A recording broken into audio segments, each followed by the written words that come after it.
Hi, everybody. My name is Nathan Ronen, and I'm the co-founder and CFA lead instructor at Chalk and Board, a premier CFA test prep company located in the New York City area. I've actually been teaching courses, prep classes for CFA Level 1, 2, and 3 for over 25 years. Okay. Now, I'd like to give you some advice and help with regard to the Level 3 program. Now, I know that many of you that are watching this are either preparing for the exam or thinking of taking the exam or actually studying for the CFA Level 3 exam.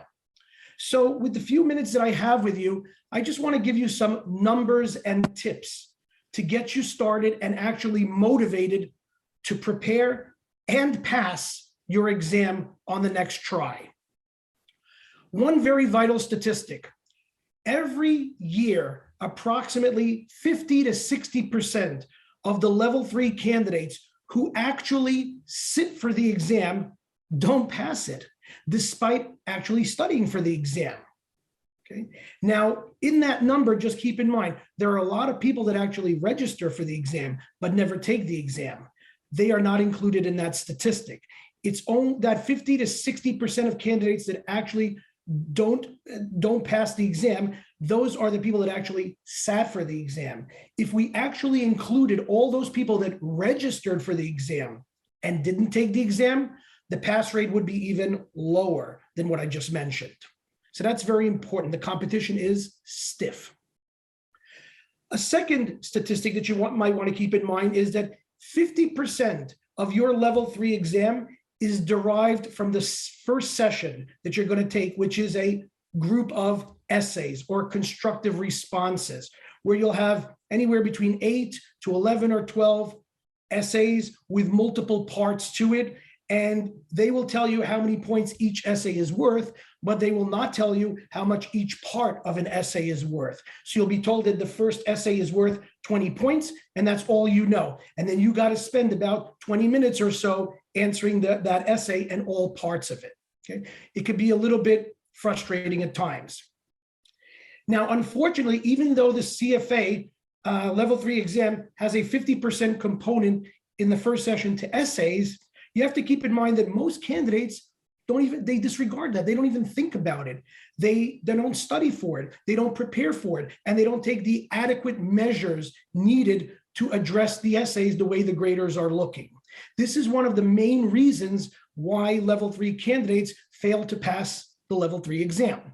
They don't have much difficulty usually with the second component of the exam or the second session, which is all item sets, because item sets or vignettes you were exposed to in the Level 2 program. So if you do the math, basically, your ability to get the charter is really dependent on how you do in that first session on the essays and how you give the graders what they're looking for. And then the third statistic that I actually want to share with you is the following: that according to the CFA Institute, only 20% of the people that actually enter the CFA program make it through the journey, make it through all the way, and get the charter. Many, actually 80%, will fall at the wayside. They can fall at the wayside at Level 1, at Level 2, even at Level 3. And then included in that are all the people that do pass Level 1, 2, and 3, but never register to get the charter, or never actually pay the dues, or don't have the work experience to get the charter and cannot use those coveted letters CFA after their name. So these are some very vital statistics, again, not to intimidate you or to scare you, but rather to make you aware of what you're up against and that you should strive to get done with Level 3 on your first try. Now, as you undertake and study for Level 3, let me remind you that the whole process is basically a journey of growth. That's very important. So though it may at times feel very stressful for you, and I'm sure it has been, struggle is actually how one grows. If you didn't thrive on challenge, let's be honest here, okay? If you really didn't thrive on challenge, you wouldn't be in the CFA program. I'd actually like to share a few words that I received from a CFA candidate, a former CFA candidate who's now a charter holder of mine, who made it through from being a candidate to the complete opposite side, being a charter holder.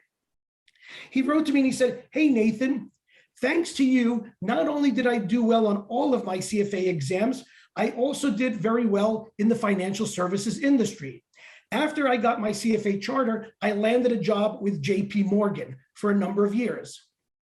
Now, I just received an acceptance letter from Goldman Sachs Private Wealth Management area.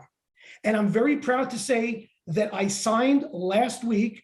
And so on July 1st, I will officially be a Goldman cadet." I guess he's looking at Goldman as like the military, but that's his language. It's really nice to look back and see how far I was able to come. I've grown so much as a person in the past year because of the efforts I put into the CFA program. Pushing myself mentally, actually even preparing for interviews, and conversing with a lot of people, a lot of distinguished people in the financial services industry has actually, without a doubt, helped me to improve myself and land a job with what I consider one of the most covetous firms in the world. Now, these kinds of emails or messages are really great to receive, and I wanted to share this with you because you really have to look at the entire CFA process, and now with level 3 as a journey.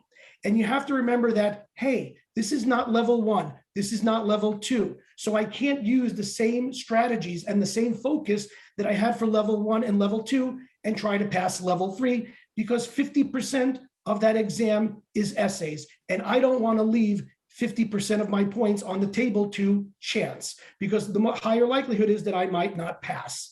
And I know that candidates struggle all the time when they don't see good results on the essays. So that's why I'm saying the biggest tip I could give you is focus on those essays, learn how to do them. Don't leave 50% on the table. Make sure that you get some guidance, because you're not going to get it from the CFA textbooks. You're probably not going to get it from most prep providers. Understand and try it. If you ever have questions, you can always reach out to me. I'm happy to help you to understand better how to give the graders what they're looking for. So I'm going to wish you a lot of good luck on the level 3 exam, and I hope that you become a charter holder this year.